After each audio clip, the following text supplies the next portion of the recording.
In this segment, we look into yet another Christian pastor who, unsurprisingly, has an issue with people challenging Christian nationalism's archaic and bigoted views. We're talking about John MacArthur, a pastor at Grace Community Church in Sun Valley, California, who leverages a no true Scotsman fallacy at Dr. Martin Luther King Jr. Cynthia, can you explain how this pastor arrives here? Yes, Jimmy, I can. So, John MacArthur, as you mentioned, is a pastor at Grace Community Church in California, and he criticized Evangelical pastor group Together for the Gospel for honoring Martin Luther King Jr. during Black History Month. MacArthur labeled MLK as an unbeliever and deemed his life as immoral. He accused T4G of succumbing to the woke movement and racial baiting. So lovely. MacArthur's comments align with his history of controversial statements on race, slavery, and religious freedom. He justifies his views by misusing biblical passages, citing the curse of Ham, that's always lovely, to rationalize racial disparities and advocating for slavery as part of Christianity. His stance actually reflects a supremacist interpretation of Christianity, emphasizing subjugation of Black people. This narrative contrasts with attempts by some to whitewash MLK's legacy, presenting him as a colorblind figure, while MacArthur portrays him as a threat to white supremacy. And this story actually comes, Jimmy, from News One, and it was published on March 1st of 2024. Yeah, you said a few things in there that I want to kind of harken back to. Why is it that we see, or how is it, I think is more appropriate, that we see a supremacist interpretation of Christianity? How can we relate Christianity to being something that is a subjugating ideology or position, especially where it concerns African American people? Yeah, well, if we're going back to some of the problematic things that he has said, let's talk about how he interpreted the Christianity to justify slavery and racism. So one of the things that he actually talked about, and I actually listened to a video of him doing this, is when he was describing how slavery was a more benevolent portion of the United States history. And the reason being is because I like the way that he actually did it. It was so great.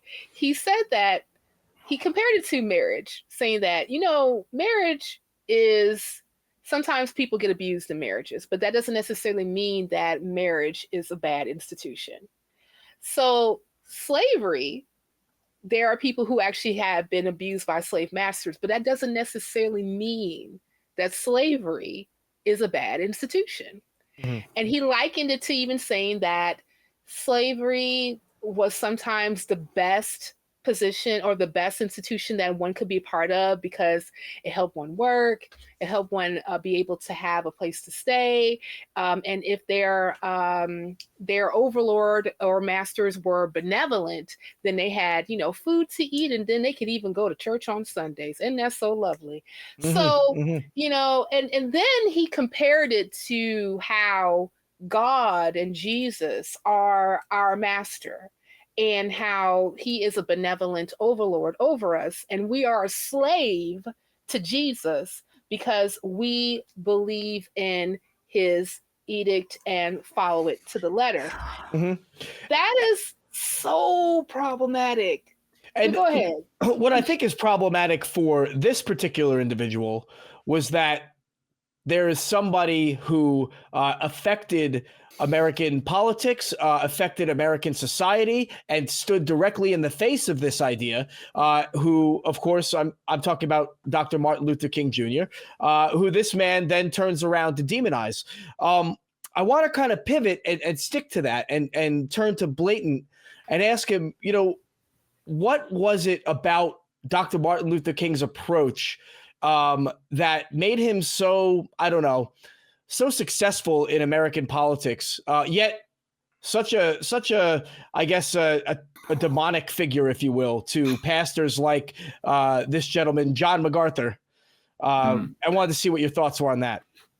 I think it's actually, if you look at one of the quotes from this article, he actually states the opposite of why Martin Luther King was so effective. The man said that MLK did some good, like some social good, and that he always liked that he was a pacifist. Otherwise, he could have started a real revolution. That is literally the opposite of what happened, because the revolution started because he was a pacifist. And of course, this dude likes it because supremacists always love them a docile Negro. But if MLK had come in guns blazing, and so to speak, like, he would have been looked at as this actual demonic force, especially back then, because they would look at somebody like Malcolm X. He was an enemy of the state. Somebody like the Black Panther Party, they were literally on the FBI's watch list and infiltrated. But Martin Luther King, he was infiltrated as well because he had some power.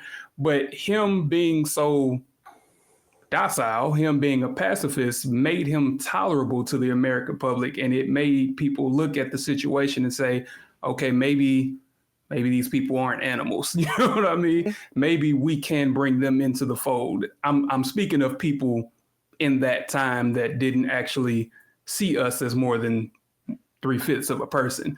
So he kind of humanized us in that way, or humanized a population of people in that way to a different population, because we were always humans. And Dr. Martin Luther King was a reverend, of course. I mean, nobody says his name without saying reverend. And I just don't understand why Christianity has such a problem with racism. And I want to ask Kelly, what does Christianity have to gain by promoting racism? Why are they rationalizing bigotry? That's a good question, Jimmy. And honestly, it's one I can't answer. I honestly don't have the answer for that. I had a passage from a book that I wanted to read, and amazingly, it was written. I have this book right here. I don't know if it's going to come up on the camera, but it's the biblical defense of slavery. Jesus. And it was written in 1851, believe it or not, by a minister. And what Cynthia just said in her last segment, I'm going to repeat it. It's amazing. But we rejoice to know that such is not the condition of the Negro slaves of the United States. Here, the well-being of the slave is a matter of deep interest to the master. Like the venerable patriarchs of olden times, they delight to administer to the wants and happiness of those whom God has committed to their hands. See, this is just this same bullshit that's been going on for hundreds of years. And this guy is just bringing it back. I just can't believe it. It just blows me away. What? Do I think he's hiding his bigotry behind his religion? Yes, I do. Yeah, I think we do see too much of that nowadays. Can we get back to the show now? Thanks. Well, nowadays maybe might be a little bit of a mischaracterization, because I don't think we've seen any change. I think this has been something that's pretty consistent throughout our history. And I kind of wanted to ask, if I may, our African-American panelists, excuse me, what is it that you think drives the division between white and black congregations, white and black churchgoers? Why are they always so separate? I grew up in a Lutheran church, no African-American people. And I know that especially in more southern parts of the country, there's even less integration than in others. Can you give us some kind of perspective about why that might be the case? I mean, Christianity in America is just a microcosm of a larger society anyway. We are separate. We do things different. So if you're going to go to a church, you're going to go to a church that fits your lifestyle, fits the message that you want to hear, fits the crowd that you want to be around, especially like you were saying in the South. There's a bunch of people that really wouldn't do too good in a Southern Baptist church because I was too loud in here. Why are there so many of them? You know what I mean? So that's pretty much what the separation is. We are separated as a society. So of course, if you whittle that down to a sect of society, that's going to be even more separated. Cynthia, anything to add there? Yeah, I think that if we look at history, we can look at a reverend who was from a time period of slavery, Absalom Jones.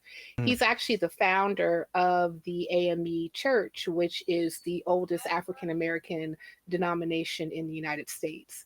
And the sole reason why the AME Church was founded is because Absalom Jones was, I believe that he was a pastor or a minister that was ordained in the Methodist Church, yet he could not worship alongside his white counterparts because he was Black.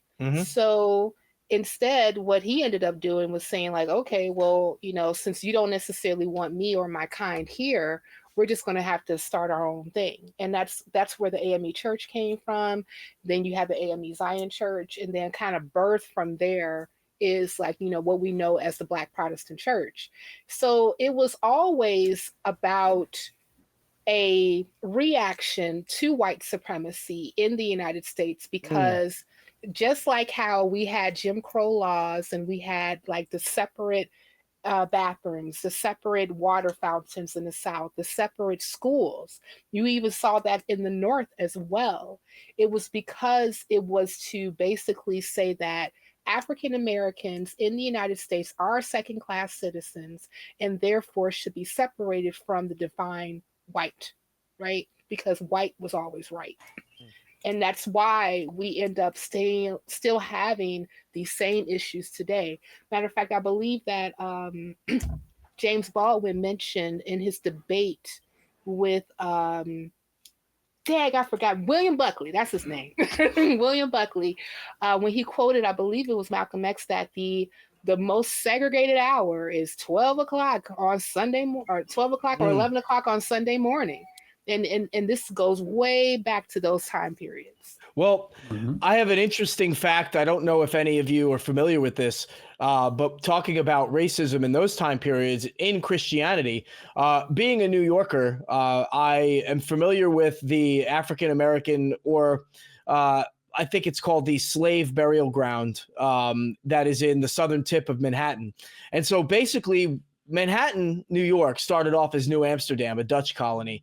And there was a wall that was built, which is no longer a wall anymore. It's just a street called Wall Street. But on that street, separating the colonists from the savages outside of the wall, a wall stood there. And the slaves that passed on inside that colony were not allowed to be buried in Christian cemeteries. And so in the late 90s, we uncovered a burial ground of over 200 African-American people who were buried outside of the wall. And even then performed their own burial services, had their own rituals and their own burial grounds because they were not integrated into the colony that they were forced to live in. And so I would encourage anybody who has the opportunity to go out there and take a look. And acknowledging that is just one more way, one more tool that we have to fight back against systemic religious racism. And I know that Kelly takes a pretty hard stance when it comes to using this kind of systemic racism to fuel his fight. So, Kelly, I just wanted to pivot to you and see, how does this kind of racism in Christianity that affects our lives out in society, how does that fuel your fight in this arena? It's one of the reasons I started doing this, why I started the fight against religion, because of the bigotry that was involved in it. It really affected me in a way. I grew up in a bigoted household, and when I did what we mentioned earlier during this recording session, about growing older, going to school, realizing that all these people I had been told were bad weren't really bad people. They were just people like I was. So It's like the duck pointed out earlier. Dim bulbs like this are using their religion to justify and rationalize really, really bad behavior. And we're seeing this so often now. We see it on a weekly, daily basis, and it's too much. It's too fucking much. This stuff has got to stop. And it takes people to stand up to stop it. So that's why I started doing this. I thought it was time for me to be one of those people to stand up and stop the bigotry and stop the religious bigotry that is so pervasive in our country today. Sure. Blatant, you mentioned that Martin Luther King Jr. had a nonviolent stance, and that was what actually made him so effective. And that was what led the revolution. But we also talked a little bit about Malcolm X, and Malcolm X took a very different approach. But I don't think either one of these gentlemen are accepted by white Christian nationalists anywhere.